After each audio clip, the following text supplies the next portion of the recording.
Calbris et aux agents de l'OFPRA.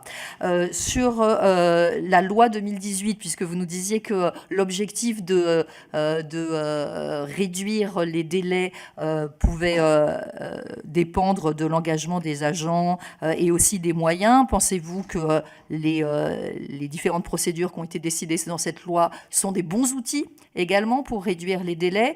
Je vais vous donner deux exemples. La déclaration de la langue opposable dès la préfecture permettait de gagner du temps et de ne plus attendre de déclarer très finement la langue pendant le traitement du dossier. Pascal Brice nous avait dit qu'il souhaitait mettre en place des formations des agents des préfectures justement pour avoir une appréhension beaucoup plus fine que ça ne l'était ces derniers temps au niveau de la préfecture. Donc qu'en est-il de cette formation? Est-ce que vous pouvez nous en dire quelques mots?